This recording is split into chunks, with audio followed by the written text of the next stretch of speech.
கோயம்புத்தூர் விமான நிலையத்தில் விடுதலை சிறுத்தைகள் கட்சித் தலைவர் தொல் திருமாவளவன் செய்தியாளர்களை சந்தித்து வருகிறார். அந்த காட்சிகளை காணலாம். திமுக மற்றும் விசிக ஆகிய இரண்டு கூட்டணி கட்சிகளுக்கு இடையில்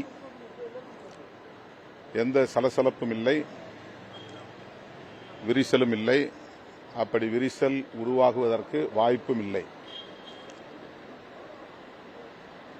என்னுடைய ஊடக பக்கத்தில் பதிவான ஒரு சின்ன வீடியோ ஆட்சியிலும் பங்கு அதிகாரத்திலும் பங்கு என்ற கருத்தை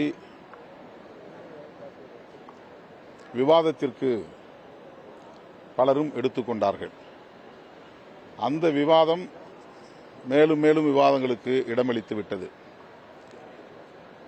அதனால் திமுக விசிக இடையில் எந்த சிக்கலும் எழுவதற்கு வாய்ப்பில்லை.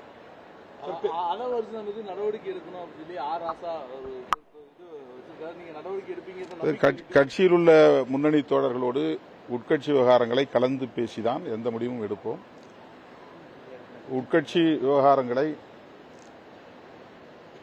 முன்னணி பொறுப்பாளர்கள், பொதுச் செயலாளர்கள், துணை பொதுச் செயலாளர்கள் என உயர்நிலை குழுவில் இடம்பெற்றுள்ள தோழர்களோடு நான் தொலைபேசி வாயிலாக பேசியிருக்கிறேன். மீண்டும் நாங்கள் கலந்து பேசி அது தொடர்பான முடிவுகளை எடுப்போம்.